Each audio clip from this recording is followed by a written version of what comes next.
And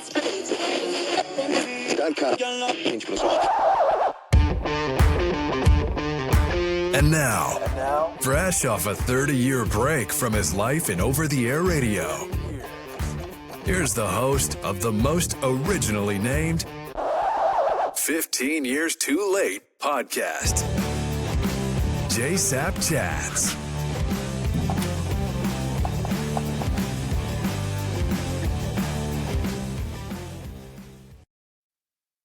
All right, Ravi Kurani, welcome to the podcast. Thanks for having me on, Jay. How you doing? Good. Well, yeah, it sounds strange to say that because, truthfully, you were one of the guys who, I say pushed me into doing it, but you started the podcast probably a year and a half, 2 years ago. All right. And, Ravi and I are part of a founders group called Hampton, right? No secret that I'm part of that. He and I were in a core group together. I was amazed at how he took action against this. It took me a little longer than it, to get into rhythm. But then you and I had a meeting in New York City, and you told me, you kind of, I was worried about who I was going to have on my first episode. You said, I'll be your first episode. This is episode 1. So it's not. It's actually not episode 1 anymore. Okay. But, listen, I'm grateful that you're even considering it. So I figured we're going to go in episode 1. I just want to be clear, and I will give you a proper introduction. We're going to go from essentially 2 subscribers in episode 1 to like 20 subscribers in episode 4 or 5, right? Which you'll be. So I just wanted to give you that much more exposure. I just felt that that is all I could do for you. That's amazing, Jay. I'm so happy that I could be like 10x, or I could participate in 10x of the growth. I guess it's all positioning, isn't it? So Ravi Kurani, Kurani, is that? Kurani. Yeah, Ravi Kurani. Okay, Ravi Kurani hosts. So first off, he's the founder of a company called Sutro, which I want to hear about, which we'll do later. And the host of a podcast, probably the best named podcast, honestly, that I can think. I mean, listen, it's not the Joe Rogan Experience or JaySapChats. Yeah. But it's a great name for a podcast, Liquid Assets. Where'd you come up with? I mean, so you talk about the business, the technology and policy surrounding the water industry, right? Which is a big business. Like nobody thinks of it, but it's a big business. And I mean, that's honestly where I came up with the name, right? I think like water is so overlooked. I mean, we have this idea that we can turn on the tap, flush the toilet, and the water just will be there. It's not only like critical for humanity, literally, right? We have to drink the water. We have to drink clean water or we get sick. But it's also big business. I mean, like literally water is used in the majority of the largest consumer of water and also the largest movement of money, which is agriculture. Water is like one of the direct input. You need water to grow the plants, to feed the cattle, right? For the meat that we eat or the plants that we eat. These NVIDIA chips, right? We're looking at the stock price going through the roof. You need really, really, really clean water to make those wafers. And so it's just kind of funny when you look at the inputs to a lot of the things that we think are necessary or, have and use in the world. Water's a direct input and a very important input. So that's kind of where I came up with like liquid assets, was kind of this like Wall Street finance play of, some liquidity and assets. And that's where I came up with liquid assets. So it's overlooked by consumers, but it's not overlooked relative to the business world, right? I mean, the business world is super competitive. There's a lot of people in it, or are there or are there gaps because, like I'm a merch company. There's 450 merch companies. There's 7 on my way home. I'm not saying I don't have differentiation, but like when I think of water, right? You're right. Like to me, you know how you fill a pool? You turn the hose on, you leave it there overnight, and we have water, right? I'm an American. That's the way we do it. But is there like opportunity in water because it's overlooked, or is it like no, it's not overlooked. It's just I'm not part of it, so I don't know it exists. No, it's actually definitely from the consumer side, it's overlooked, right? And so from like me and you, the kind of general average Joe, people don't think of water in that particular way. But also in the business world, if you look at like venture investment or private equity investment, a lot of the dollars actually don't go to water. Water is a very underfunded part of just funding overall. And so that's part of why I wanted to start Liquid Assets as well, is not only just educate the general consumer, but also just educate the capital markets that one, there definitely is opportunity in water, but also that there's like a problem. Like we almost need to bring more capital in here because it might actually just end up being a larger problem than we ever, thought it was, and probably should divert more cash there. All right, so let's go back in time. I What I like to do is, I want to introduce you as a human, right? First and foremost, because sometimes I think like we see these stories of entrepreneurs or founders, and I mentioned like episode 4 or 5. Like, not everybody I've talked to so far is like super crazy successful financially, right? So it's so easy to get caught up in seeing the $150 million exit, and this guy's a unicorn and that guy's a unicorn. But most people are just like sort of everyday grinders in the founder world, and kind of head down and trying to make a better life for themselves. But everybody came from somewhere. So I'm more interested in where everybody came. Like I look at my backstory, and, born in Chester, Pennsylvania, moved out to Chadds Ford, PA, completely different types of places that I ended up living. Didn't find out about what that did to me until I sat on a couch or laid down on a black couch, and, you know, 3 years into therapy, got the answer. So I'm not going to put you on the couch, but like, where were you born? I was born in Riverside, California, so it's a desert community, about what 100 miles east of Los Angeles. It's kind of the last stand before you get to Palm Springs and Coachella now. And then really before you get to Vegas. So that's kind of where it is in the grand scheme of things. We're right next to Orange County. Guys my age remember Eldrick Gray, who played for the Everett Gray, who played for the Rebels. He went to Riverside Community College, right? There's the Ah, Pico right okay. there, right? Yeah. Okay, so I know Riverside because of my time in Vegas, and mom and dad are from here, from where? What? Mom and dad are immigrants from India. So So they you're came first generation U.S. first or zero. Yeah, I was the first one to be born here. Okay, all right. What brought your parents over? Just the American dream, honestly, right? It's kind of India at the time didn't really have as much opportunity, and there was obviously a lot of immigration to the U.S. in the 70s, 80s, and 90s, which brought some of the best and brightest minds from around the world here to the U.S. And so my parents were part of that immigration. And how long are they over here before they have you? Are you the oldest? I am the oldest, and I mean, I was born within like 9 months of them getting here, like Got within the year. Got All right, we're in America now. Let's celebrate. Here comes Ira. Exactly. All right. So you have, and then you're one of how many? One of two. So I have a sister who is 5 years younger than me. All right. And like, what's life like at home? Is like your dad and mom, do they both work outside the house? Does your mom not work outside? Does your dad, or like what type of jobs are they getting? Like, what's early life like? Yeah, growing up, dad actually had a master's degree in chemistry from India, and came to the U.S. and obviously, like any American would, pulled up by his bootstraps, and he just started working in any business that he could find money in. He ended up going into pool service, right? He was a pool boy, and so he just So started got a master's degree in chemistry from India, and he starts in the U.S. as a pool boy. as a pool boy. How old is he? Uh, well, how old is he? Maybe like 20, 28 or something like that, in like late And 20s. and his wife's pregnant. And his wife's pregnant with Wife's me. pregnant. He's got a master's. I mean, the ego suppression and the like survival instinct. Like, I have chills running down I'm serious. Like, I have chills, and like if I showed you like goosebumps when I Yeah. think about like that survival instinct. He's literally cleaning pools to survive with a pregnant wife with a master's degree in chem. It's not like a master's degree in chemistry in India is not valid. I mean, chemistry is chemistry. Chemistry's chemistry. Yeah. I promise I can't go to India and then give me a chemistry master's. Like, that's not, like, I think sometimes America, we get so caught up in, like, oh, well, he got the education overseas. That's not a valid education. It's like, it's insane.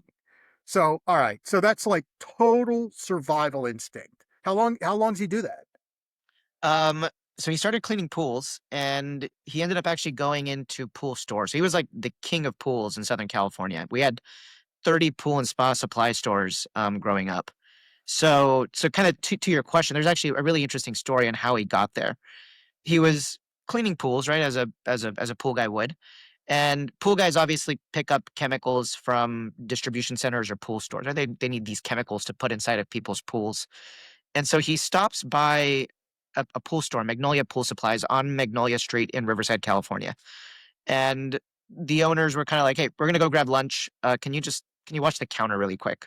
We'll be back in like 30 minutes." This is like US in the 80s. Like people are cool with each other. My dad's been showing up at the shop there for the last They probably knew year him. or so. They knew him. He wasn't a stranger They on knew him. the No, street. he wasn't a stranger. Right. And so he watching the counter, and there's a customer that comes in, Jay, the pool owner, um, puts his sample of water on the table as you would if you go into a pool store. And he starts testing your water, right? Jay's water. He does his thing. He goes back into running the pool routes and cleaning pool stores, and he gets a call from the owners, and they're like, "Hey, Harry, like, what'd you do to Jay's water?" And he's like, "Just tested it. I just did what you should do as a pool guy." And they were like, Jay was like thoroughly impressed with just your ability of understanding water chemistry. My dad's like, "Well, I have a master's in chemistry." And they're like, "You don't need to be out there servicing pools. We need you in the store running water tests and managing this retail operation." And that was kind of his first entree into stepping into a pool store. He ended up buying that pool store from the owners and scaled it to 30 pool stores. How long does that take? What's that process like from the time he gets the call from the owner, transitions into the pool store, and then how long's he worked there, and then how long does it take for him to buy the business? I think it was like a handful of years, probably 3 to 4 years, to fully kind of grasp the retail business and then to kind of, fully transition out. Those guys were also older. And so I think they were just kind of looking for a way to retire out of the business anyways. And so this was a perfect way for him to take over their existing business. I mean, have you ever just sat down and talked to him about that time in his life? You know what? I actually haven't. I've heard the story that I'm narrating to you, but I haven't like gone into details of what were the first days like. I just gotta wonder, like, okay, so how old's your sister? My sister is 31 now. Well, no, I don't mean now. I mean, how Uh, old is, like, how, younger, older, like, how many she's younger younger? by 5 years. Right. Okay, but 5 years. So, okay, so he already owned the pool store by the time that By the time that my sister, yeah, was they, born. they had your sister. Okay. All right. Exactly. All right. So seller financing or like some sort of sweetheart 70s, 80s deal where he took over Probably. the store and paid them off over time or Yeah, I don't quite know the specifics of it, but probably US in the 90s, 80s, 90s, the way that you would probably cut deals for a small pool store in Riverside. how does a chemist, right? I mean, a chemist by nature, how does a chemist become a retailer? So that was I think something that my dad had to learn, but there's a stereotype in like Indian culture that Gujaratis, which are the type of people that I am, are just business people. And so like these are the people that like primarily own hotels that are like the taxi drivers. You'll see like any business that's owned is owned by a Gujarati. Actually, that wedding that was had in India like a year ago, Yeah. where like Justin Bieber and Rihanna and all these guys performed. Mukesh Ambani is a Gujarati. Okay. So Gujaratis are just really great business people. So I think it was probably in his DNA that he knew how to manage the retail business, and then he had the chemistry degree, which was like the extra piece. Got it. Yeah. All right. Well, and listen, if it's okay with you, I'm just going to avoid any stereotypes.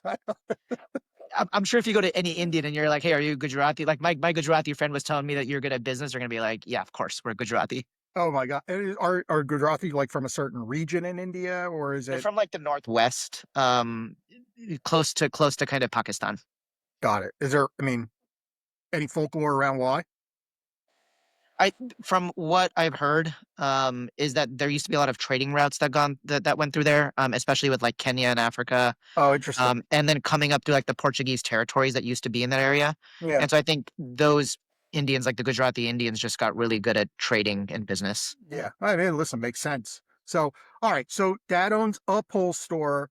You're about 6 years old. You're going to work with him? Yeah, I'm five. I think yeah, 5, 6 years old. Um, to kind of your first question of what did mom and dad do? Dad obviously was at the pool store. Yeah.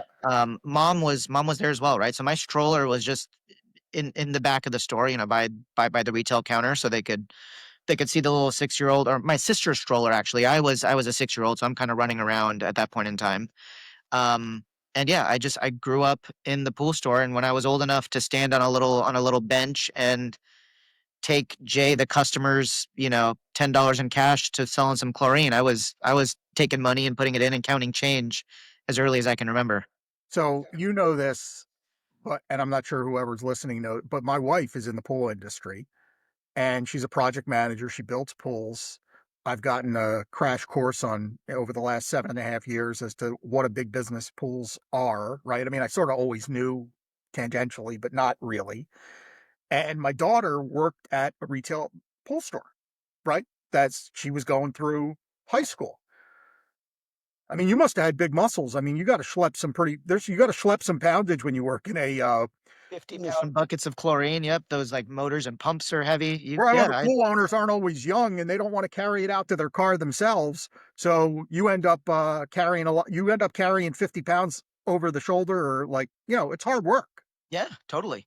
So, and you're doing that from like, that's a non negotiable in your family. You're there. That's what's going to happen. And that's your first experience to business. It's the family job, right? You kind of, dad's there, mom's there. I'm not staying at home alone. And so you kind of get brought to the store. So what happens to expand? How old are you when your dad gets into the second store?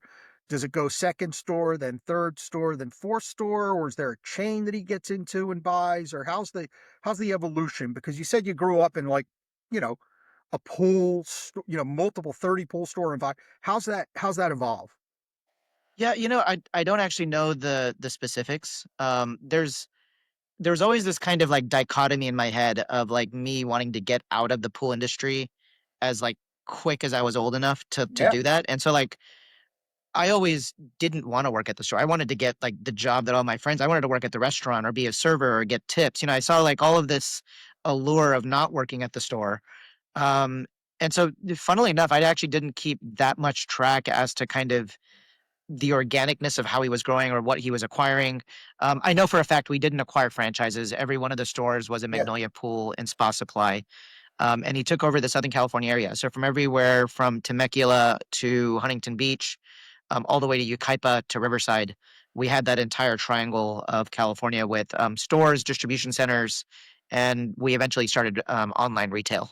Yeah. So you're growing up in the pool industry and you sort of say to yourself, like, okay, I'm not gonna like this is the last thing I'm gonna do, right? I mean, like the cobbler, they always say the cobbler's kid has no shoes, but the cobbler's kid doesn't become a cobbler. Yeah. So you're like anti in your mind, like this is the furthest thing from.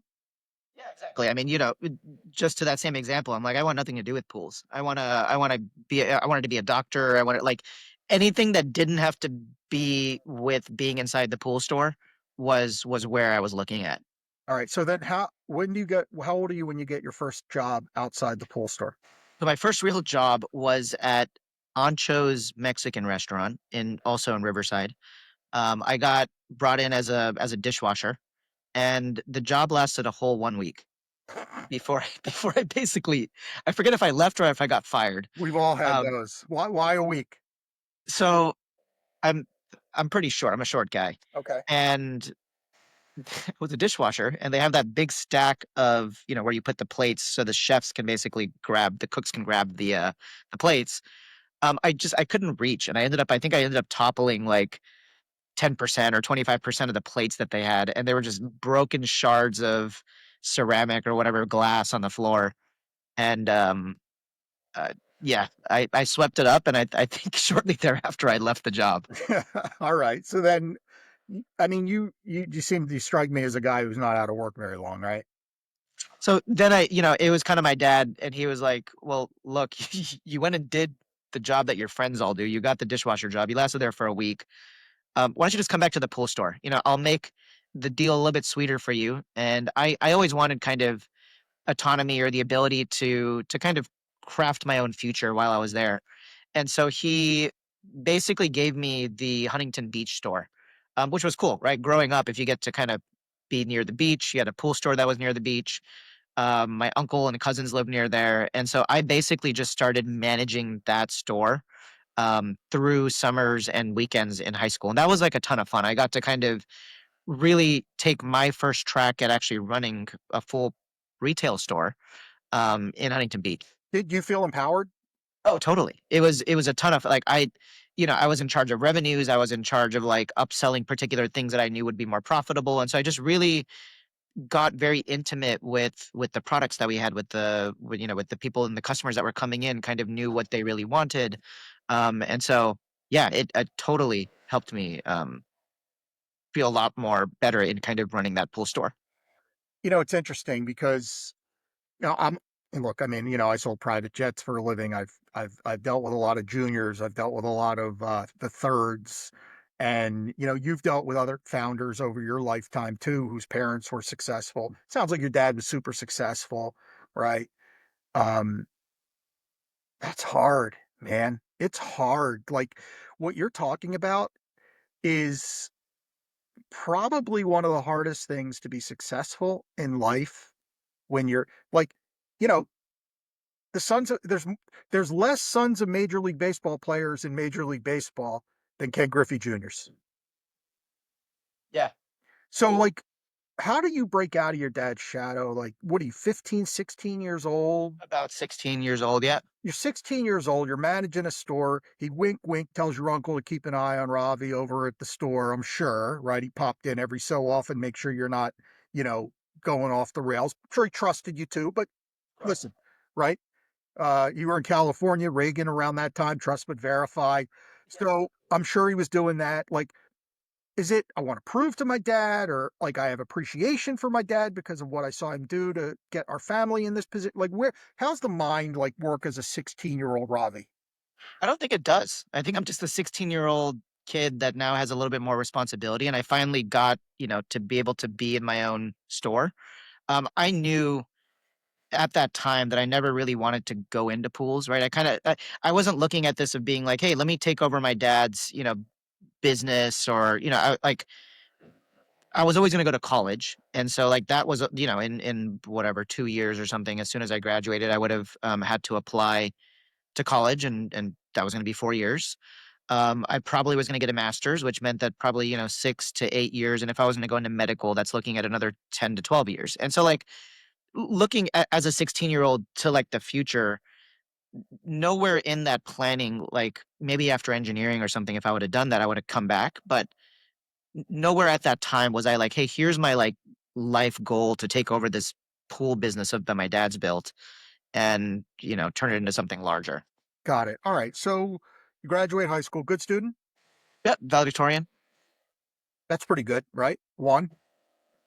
Well, we had, like, 12. We were the school that had, like, a bunch of them. If you got, like, above, I think, like, a 4.4 GPA or something, like, you had to be, like, in the top X percent, and yeah. Nobody would have known that, I mean, I guess you're an honest guy. I mean, we know you're an honest guy now. I mean, you could have Well, said, yeah, if one. somebody Googles it, I Yeah. think in today's day and age, we could do ChatGPT deep research, and somebody probably figure it out. You could do Chat GPT, deep research. I can't do that. But I was a 4.0 student too, 2.0 in high school, 2.0 in college. No good. No good. Did not serve me well when I was sitting across selling private jet time to smarter people than me. Believe me. I was like, whoa, boy, did I miss out. Trust me, I could have gone to every class UNLV had. Not every class I took, every class they had. I wasn't going to be as smart as some of these people. So, all right. So, where do you go to college? I went to UC Riverside, so I stayed in Riverside as well. Okay. All right. So, you go to Riverside, Mhm. valedictorian there too? No, I studied mechanical engineering, and the grade point averages for engineering is much lower. You kind of Right. The communication students are the ones, the guys who write the PR classes, right? They're yeah. the ones who get the 4.5s. Yeah, exactly. I wasn't even touching a 4.0 in college. I mean, you're in that physics class. I think I remember one test. The average score was like a 25%, and like the smartest kid ended up getting like a 48%. I mean, he was miles ahead than everybody else, but he got half of those questions wrong Yeah, still. it's so funny. My buddy was in the business school at UNLV, and he came and sat in on a lecture with me one time in the communications school. We get out of the class, he goes, "I can't believe it." I said, "What?" He goes, "I haven't had a woman in one of my classes all year." He's like, "I haven't seen what a woman looks like inside the classroom." He's like, "I'm in the communications class, and it's like woman, and it's like, like 70% women." He couldn't believe it. I was like, "Yeah, I don't know what to tell you. Vegas was a different place, man. Vegas was a different place." All right. So you go to Riverside, you graduate 4 years. 4 years, yep. Show off. Go to school in Vegas. I promise. It's not going to be 4 years. Not gonna. It's probably not. Yeah. 5.5, including every summer. Not good. It's true. I'm not, because I am who I am. So, all right. You graduate. First job out of college. First job out of college was at NASA JPL. That sounds smart. That sounds like NASA. It was. It was a NASA Jet Propulsion Laboratories. It was out of the Cal State LA College, and they were doing a project for making jet engines more efficient. And so that's kind of what I was doing. Well, that's not the pool industry. No, I mean, that had to be super exciting, right? I mean, your friend group, your family. I mean, that's like NASA's the pinnacle. oh, it was a ton of fun. It was really cool until I realized that NASA is a huge organization with a lot of engineers, and being this junior engineer working on a very small project, I was seeing a very small part of it, and I almost wanted that kind of business freedom that I had in Huntington Beach, where I could kind of get to craft my own story. And so I was like, I got a 4 year engineering degree, but I don't know if like being an engineer is for me. And so at that point in time, I really wanted to actually go into the Peace Corps because I loved traveling. And throughout college, I kind of did projects in like Brazil and Peru. And my dad's like, no, no Indian son of mine is going to the Peace Corps. You have He to, only had Indian sons, so yeah, you only had Indian sons. So he's like, you have to get a master's degree. If you're going to do this, you have to like, that's what you're going to have to do. right. You read it. So basically, you and your dad negotiated. Exactly. And so I found a program in Monterey, California that ended up having, it's called the Peace Corps Masters Program. And so there you did like 1 year of masters, 2 year of Peace Corps, and then 1 year of masters at the end. So it was like a 4 year program. Um, Went up there to get an MBA. And as I was kind of applying for the Peace Corps, it was a big Peace Corps school, and a bunch of the Peace Corps folks were coming back. And they were like, "Hey, Ravi, you have an engineering degree and you're getting an MBA right now. Peace Corps is like cool and all, but you should probably like if you want to go international, figure out how to merge your business and your engineering into something that might be sustainable. Like we understand you want to do something that's gonna, save the earth, help the world. That's kind of the zone I was in at that point in time. And so at that point in time, I ended up bumping into a wealthy guy out of Florida. His name was Bob Patillo, and he had, I think, like a 15 or $20 million venture capital fund, and they were looking for like associates to go to India at the point in time to help invest in companies who focused on people who had less than $2 a day. Right. So this is like the bottom of the pyramid. $2 a day is kind of all they really have to spend. And so really interesting business models around like poverty alleviation, around like getting really cheap solar panels so people can have more light at night in these villages. Um, just really interesting stuff like that. And so Is the opportunity so vast because of the population in India, and there's just so many people who have that little of money that when you aggregate that much money, it becomes such a big number, and nobody's looking at that problem. that's the thesis exactly. Okay. Is that there's like a large portion of the world's population that are just poor and underbanked, and they need products and businesses and business models as much as we do. Yeah. And so how do we just kind of bridge that gap? And so that's this it's this When whole you say world of you bumped in, investing. now, when you say you bumped into him, hold on a second. I want to get to that in a second. Yeah. Are you miserable at NASA? Not happy at NASA? Just feel like you could do something better at NASA? Like, where are you emotionally at this time? Or is it emotionless and you just like are ready to move on? I think it was a little bit of the last thing you said. I kind of wanted to like figure out how I could stretch my engineering. And I think just being born in the pool store and seeing my dad being an entrepreneur, there's probably some of that DNA that was like, I want to be a little bit more, there's more juice to like squeeze here. And like I think I could, do something a little bit more You fun. felt I also wanted to, yeah. And I also just I wanted to travel. was Like your there dad was happy? dad was happy. Yeah, yeah. So you got to see your dad happy, and then you went into a big corporation. NASA's fun. It's exciting. You love the brand. The brand's great. But like you said, you don't feel like, you're not running the ball into the end zone here. I mean, you're not the astronaut. Exactly, and I had Excel sheets in front of me. I was just running data through MATLAB. Like, it was fun. It was like a really cool project to work on, but it was just such How a long were small you there? piece. I was there for like less than a year. Okay. All right. So listen, I mean, that's a little bit of your entrepreneurialism showing through there. I mean, part of being an entrepreneur is being impatient to your to tough situations that don't necessarily hold your interest. Yeah. So okay, so you said something that I just need to clarify. You bumped into a guy who had a $20 million venture fund. This is what, mid 90s? No, no, no. This was in 2010. 210. Okay, so we're okay. 210. You're young. So my apologies. I'm old. So you bump into a guy. How do you bump into him? Like, where do you just bump into a guy like that? It was at our grad school, and so they were building out a program called the Frontier Market Scouts, which was like there's this burgeoning investment thesis around, funding businesses that focus on the $2 a day populations. And it's this type of investing called impact investing. And so this guy was at the Monterey Institute. There was like the dean of the business college, this guy Yue Shi.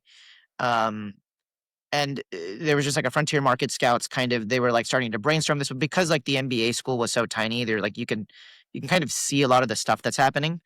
And so when they first started like putting a call out for these frontier market scouts, I put my name in immediately, and that's it was like a series of a bunch of connections that kind of then got me to go to India. But like, yeah, that's the like longer story of how Bob Patillo, UA, and like Ross Baird, these three guys, and myself with a bunch of other students were sent to India, and there was a country, I think it was like Nigeria.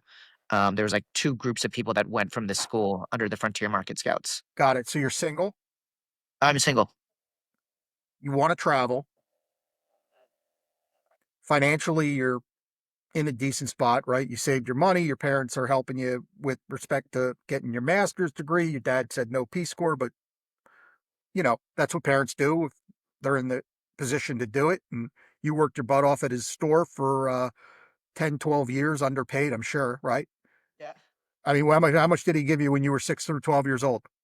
I an allowance, and he would be like, "Hey, you have a roof over your head, you have food on the table, so we're not counting any of this into your paycheck." So, Yeah. Thanks, Dad. Yeah, I get yeah. it. All right. Yeah. So, all right. So, yeah. So, back pay. I get it. Back pay. I like it. All right. So you go over to India and you're born here. Had you traveled to India for family reasons at all Yeah, previously? yeah, we had a lot of our family there and, went to This India, is yeah, a number of supernatural. times. The supernatural feels comfortable for you. Yeah, I mean, I've been there for weddings, you Yeah. totally went to India many times. All right. So now you go over there for business. What's that experience? It was it was really interesting. So, first of all, I lived in my grandfather's home, which was built in like I think the 40s or 50s, and so that was just really cool because my like mom grew up in there. He used to own this home, and it's almost just like full circle back where I'm living at this place in Mumbai and Bombay, and the kind of layer underneath that was there's a bit of a dichotomy because when I live in the US, people think I'm Indian, right? They're like, "Hey, you're the Indian guy, Ravi Kurani." And then when I go to India, I'm like the American guy because I'm clearly not Indian. I mean, I'm Indian from skin color and from name and from DNA, Yeah. but like I culturally am not like I haven't lived there. I don't know the slang. I don't speak Hindi as well as everybody else does. I don't like eat the street food the way that people do. And so they have this word in Indian called like you're basically a coconut. You're brown on the outside, white on the inside. And so that's like literally I would get called a coconut in India. Um, The raga, by the way, that's a pejorative term, right? yeah, exactly. Wow. Okay. And so it's just this, it's like this really interesting dichotomy of you think you're one identity when you live somewhere else, and then you like think you're the other when you go there, but you're not. And so that was just kind of this like this second degree of interestingness. And then the kind of third layer underneath that is obviously like the work that I was doing, right? The Indian business culture is very different than the American work culture. Um, the markets that we're investing in are these like completely new investment products, and people that earn less than $2 a day. There's like really small investment amounts. The way that you like calculate ROI is very different. And so like there's just layers upon layers of continuous newness, which honestly was great. And Really?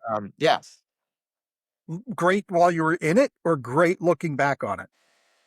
it was great while I was in it. I don't think I ever felt uncomfortable. And I felt like I was more learning more than anything else. And it was that thing that I was lacking when I was like working as the engineer. Um, I got the fire hose of it when I went to India. It was like if you want to travel, if you want to like learn a new culture, if you want to learn an entirely new business model, a new investment model, here you go. Like take it. You mentioned that the Indian way of doing business is different than the American way of doing business. I'm about as familiar with the Indian way of doing business as I am with dunking a basketball. So, by the way, never, not even with a trampoline. So, like, what's different? Like, what makes you say that? What's the difference? Like, what? Share that with me.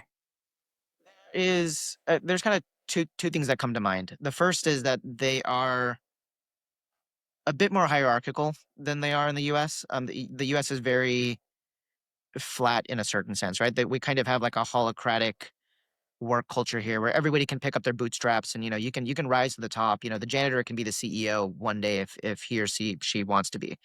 Um in India there's a little bit more rigidity to like the president and the VPs, and there's a bit more like parliamentary style kind of in the corporate world. And so that was like a difference that I saw. The second thing is just there's a ton of what I would call red tape, and I'm sure somebody that's coming from the other side is like, no, that's not red tape. That's just our system. But like, there's a lot of paperwork. Like, I remember I was trying to get like a cell phone, and you had to get like a notarized piece of paper, and like you just had to walk physically to the phone plate. Like, it was just what I would think might be done over like over a phone here with you fax in something or you email something. Took like 3 visits and 10 pieces of paper. Oh, interesting. And so like that was kind of like the two major differences that I noted. Got it. Okay. So you travel to India, you travel to Nigeria, other I no, places. so I didn't go to Nigeria. That was like a separate group of That people. was I a was separate I was group. only stationed in India. So you come back from India, and did you make investments while you were over there? Did you like was that a success, or how did you define success? What happened? Yeah, I did. There was a few companies that we invested in that were notable. The first one that I kind of was like a step in COO on was a company called Under the Mango Tree. They're out of Bombay. Really cool tech, really cool company. They basically gave bee boxes through a nonprofit arm to like rural farmers to help cross pollinate their crops and make the ag grow better. Bee And then the boxes, like bee bees, boxes, as in like bees. yeah, like apiaries, like so they Yeah. would be little bees flying around. And then the for-profit side would come in and procure the honey, and sell that honey through like the organic label, through kind of a poverty alleviation label, to um, like hotels, and so they would sell them to like the Taj, the Oberoi, to the Hyatt, the Hiltons. Really cool model. The second one was actually around village electrification. So a lot of India actually is not electrified, especially in the villages. And putting these big electrical wires and having infrastructure projects is very expensive. And so there was an interesting company out of Stanford called D-Light Design that made these little solar lanterns. And when it goes dark, you can't do it. You can write a little fire, which also, affects your lungs and the smoke that's inside of a hut or inside of a home. And what the solar panels are, they're just cleaner, and they also use, energy to power up during the day, and they give a few hours of extra light at night. So primarily women can actually study, right? Because women during the day would and tend, especially in these villages, to a lot more of kind of like village duties or home duties. And many of them wanted to study. And so they would go into like the cities or into like the city center to study, but they wouldn't get time in the evenings to actually do their homework and the classwork. Yeah. And so this was kind of a way to like help bridge that gap to allow them to get a few extra hours of light at night. And the third one, which was actually really interesting, was in rural farmers. We gave them like old Nokia flip phones, and this company had basically made back in 2010, right, like a texting bot that would like text a bunch of rural farmers what the weather information would be, so they could just better, till or put fertilizers, whatever they were going to do. But just having that data, having that information, was better for them to kind of see what's happening with their crops. Was that your first exposure to AI or bots? Yeah, I didn't even know it was bots back then. I was just kind of like, here's like a server that sends text messages out. Like I didn't think of it as like an Yeah. LLM or any of that. It was just But like looking back on it, totally. yeah. Okay. So were there any investments that haunt you, like that you looked at that you maybe didn't do or that you think of and you're like, boy, that really was a home run or a hit? Uh no, nothing like sticks out particularly that I what we saw a lot of companies. Yeah. And so like and especially being an associate at that point in time, I kind of would just like run my analysis and pass them out to the partners and then be in the meetings. And so I knew I was kind of the filter for them to make the decision. So I wasn't necessarily the one stamping, the check. Um, but yeah, nothing that like hits home of, Yeah. something I would have not done. So you come back to the States, Back to the States. you keep working for the company. What happens? I end up actually joining a building consulting firm. So moved to San Francisco, Mhm. and I was kind of moonlighting for the fund because they were primarily in India, and then being in San Francisco was, there's obviously capital in the Bay, but we're not making any sort of active investments from me not being in India. So I kind of got like a day job, and the day job was working at this boutique consultancy that sat at the middle of large buildings being sold, right? So you had like JP Morgan and Aegon that were trying to like buy the Transamerica pyramid. The main point in a building, or the main cost in a building, is a net operating cost once it's been built, right? The Transamerica pyramid exists, and so the wastewater, energy, and operations are the main cost drivers of running that building now. So we would come in as kind of a sustainability player, and we'd slap on like a LEED certification. So we'd like help the building become more efficient with the way that it managed water, the way that it managed electricity, the way that it managed operations. So if Bank of America or JP Morgan was selling to Aegon, and if the net operating cost was like, I don't know, 1 million a year, or 1 million per month, we would come in and do these fixes, and we say, hey, 1 million now costs 600K per month. And the asset value goes up, right? Because now you're spending less to maintain the building. And so that's the work that I did. So we got to see some like really, really large buildings like 525 California. I did the Transamerica Pyramid. The company also had done the Empire State Building.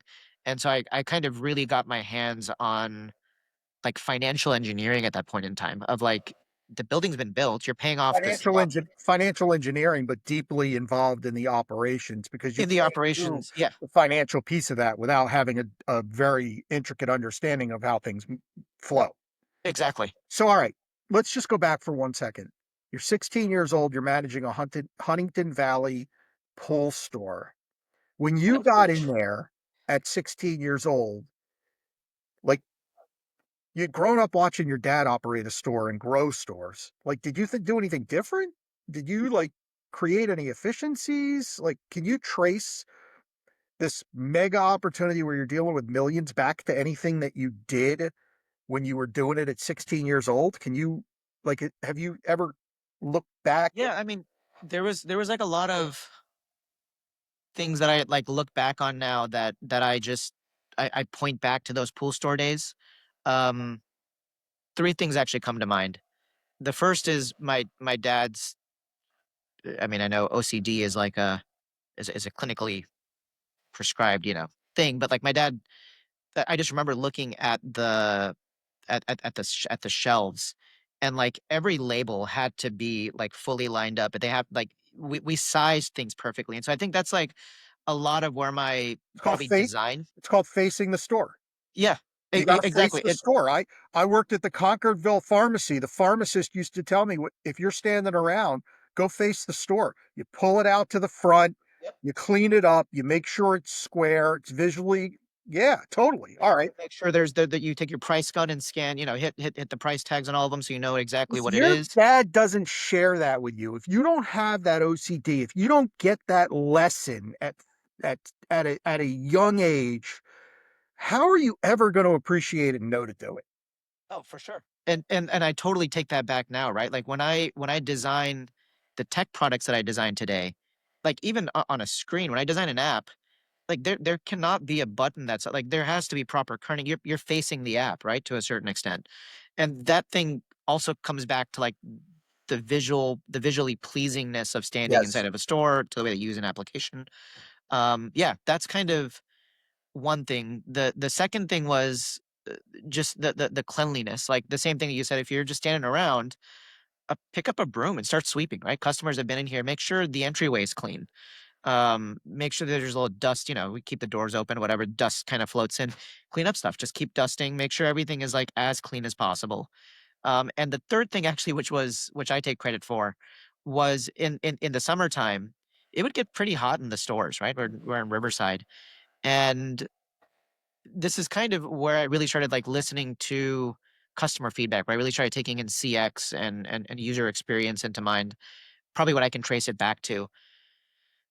And the electricity bills were high back then, right? This was kind of like during the Enron days, the smartest guy in the room, where they were screwing with the California energy bills, and we were paying the price for it, right? Californians were. There were the blackouts, the grayouts, and so Yes. we were very worried about using too much energy. But I would see customers coming from outside, they'd be sweating. They were like trying to huff and puff with these 50-pound buckets of stuff. And I was like, we have to keep the AC on. Like this, we need to make this place feel like an oasis. It's clean. We've done all the slotting. We need the AC on. Like it has to feel cool. And that was one thing that I was like, I want people to be able to stay here for an extra like 5 minutes. Right. And this is like the equivalent of like dwell time now when you're on a YouTube video or if you're on the app. Yeah. How do I get people to stay here longer so they can shop around, they can buy something else because it's more comfortable in here than it is out there. Yeah. Right. And so that's kind of like the third thing that I still directly look back today that we did, um, going back to those pool store days. Yeah. I mean, look, I mean, you don't think of it, right? But it's not an in and out situation. I mean, there's plenty of things to sell them in a pool store. Floats, right? 54 different types of floats, safety equipment, We right? got into like lawn chairs and like Yeah. lawn tables and all that stuff, lounges. Right. Yeah, totally. Koozies, right. All that. Jacuzzis, Right. all the umbrellas. Coolers, right. All that stuff. Yeah. I Yeah, mean, it wasn't Amazon back then. You could actually make a living in a retail store. exactly. Yeah. So, all right. So you got to start your own business at some point. When's that happen? That happens when actually I leave India. So I started a database called Impact Space, which was like, So this is a side hustle to a full-time job?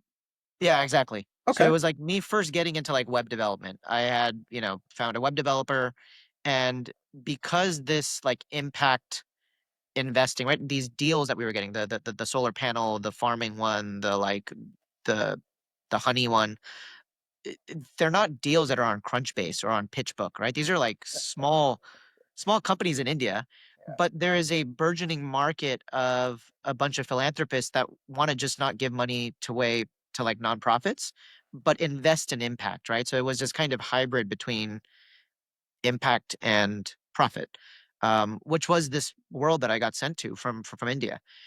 And so I was like, I'll just create the pitch book, the Crunchbase for impact investments, and we called it Impact Space. And I ended up actually selling it to a company called Impact Alpha, which was made by an ex Wall Street Journal reporter that wanted to cover that there's alpha returns in the impact world. And so we were like the database, they were the media arm, and they basically took the data set over. And that was like my first acquisition that What was the ended up first? happening. How long was the like start to acquisition? Probably 2 years or something like that. Just And it you? was it was like a nights and weekends thing, right? I mean, I was just collecting a bunch of data and I'd Yeah. shop it around, and we had the domain, and yeah. Was it just you? It was me and my co-founder Amanda, and then actually Zulema, this woman that I went to grad school with. Yeah. I mean, is that a get rich business or is that a nice hit business?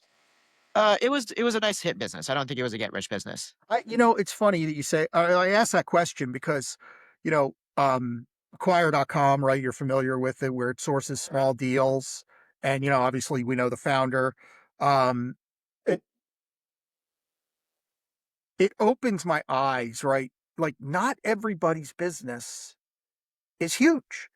There's a lot of businesses out there that people have built that are, and I'm not saying this was yours, but that are 80 to $100,000 in revenue that might have $400,000 in value. And if somebody were to focus on it full time and really drive the revenue, it could be a bigger business, Sure. but it's really just something somebody does because it solves a problem that either they had or they recognized or they solved, which it sounds like this was one of those types of things. Yeah, exactly. So now you got the taste and what, like insatiable, and you got to do it again, or what's like, where's the next entrepreneurial?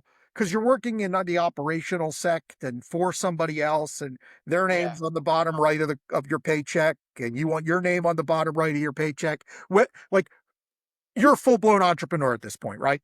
In your mind. Yeah, totally. All right. So what happens next? Where are we? And kind of while I was doing the impact space thing, my dad was moving more to moving his physical brick and mortar onto Amazon, right? It was like 2012, 2013 Yeah. at that point in Early time. Amazon. Early Amazon. And so this is like where merchants were just coming on. There was a whole merchant center and all that stuff. So I was kind of helping him from the tech standpoint on bringing all of his retail outlets online. And I was kind of managing customer support, right, for Amazon for the web properties that we had. And it was like a full circle back, right? Because now I was back at the Huntington Beach store, except for it was all online. And the customers that were coming in digitally. Wow. And so I just started thinking, and back to the first example of where Jay the customer left the water sample for my dad to test. Testing of water is the language of a pool store, is the language of pool service, is the language of maintaining your water. Yeah, it really is. And that just hit me of I'm like, the reason that people came to our pool store and the reason that my dad started the pool store, the reason that, we know all this stuff is because of water testing. And if you stay with the products online, that water testing is removed, right? You don't have that connection with the customer on that that language of Right. testing your water.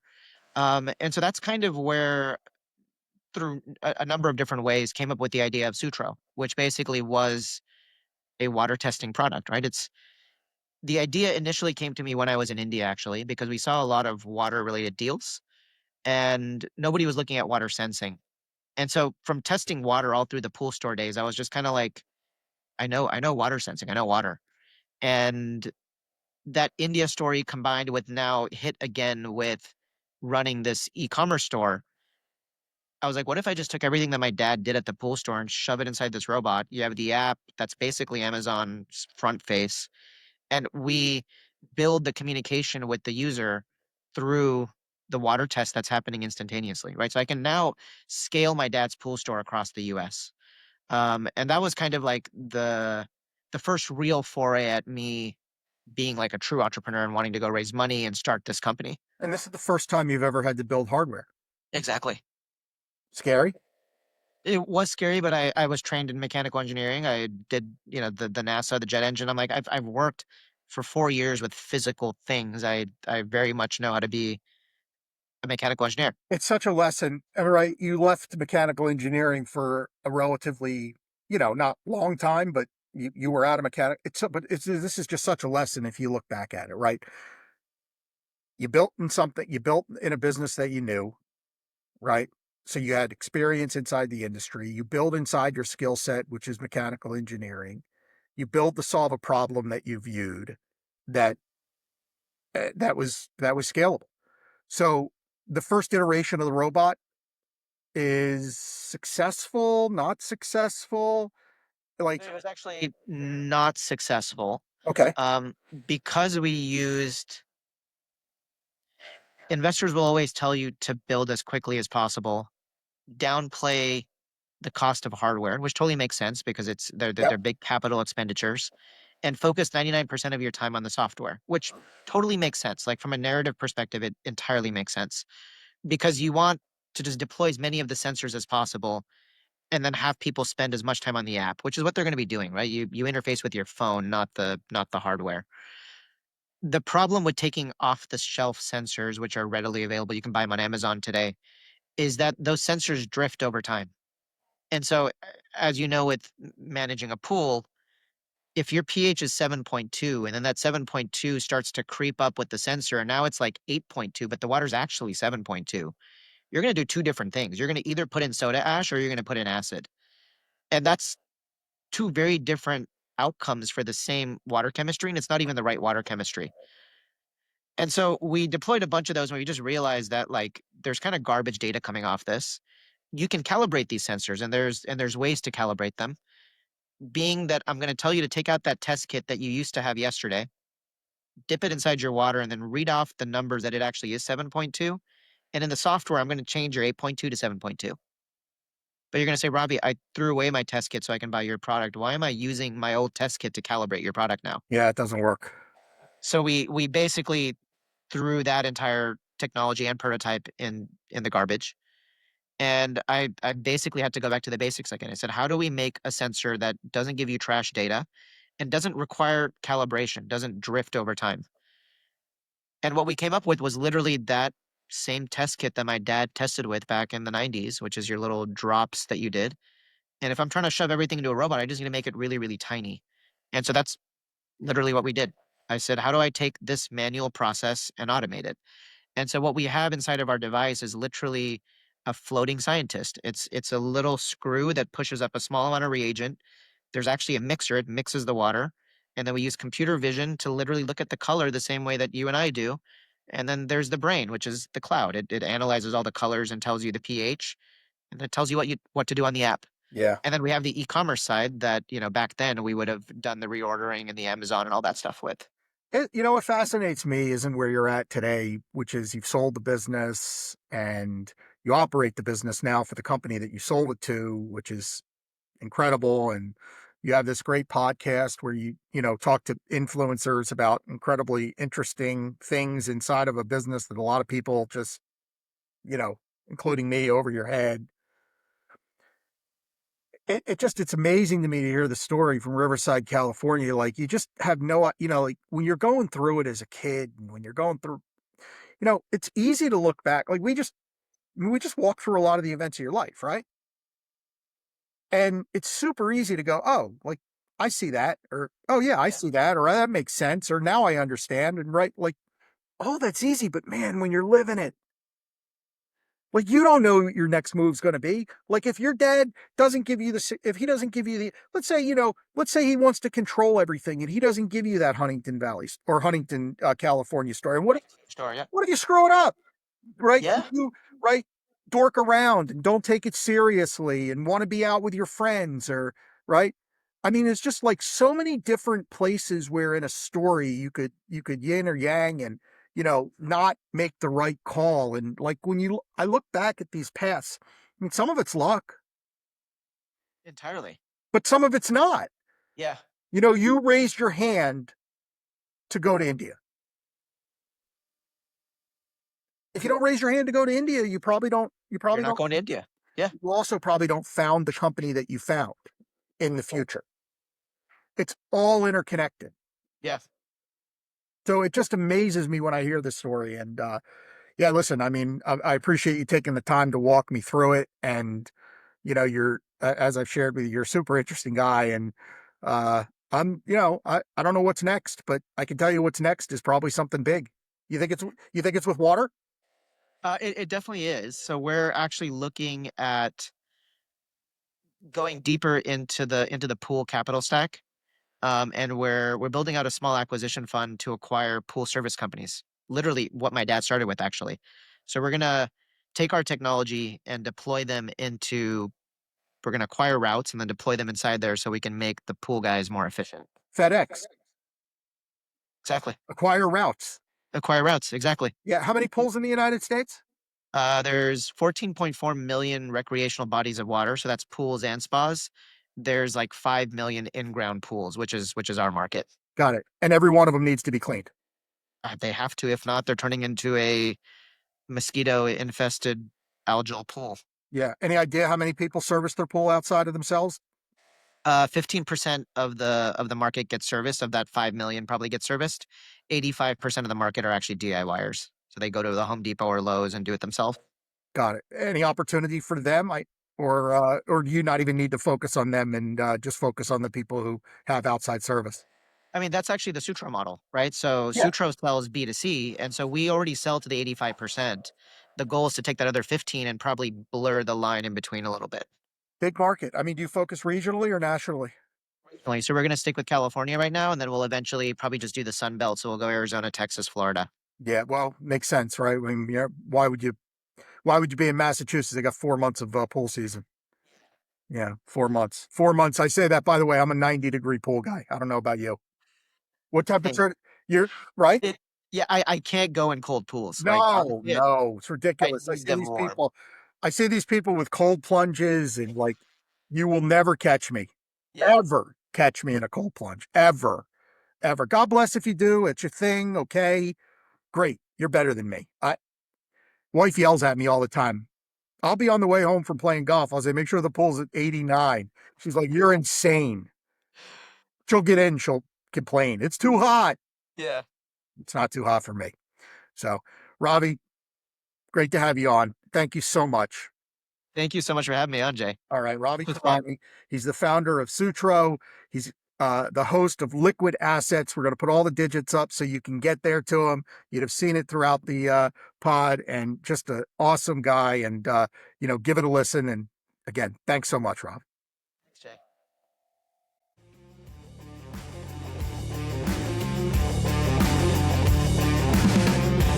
Thanks for listening to JaySapChats. I hope you leave a little bit better than you came. And here's wishing you a beautiful week.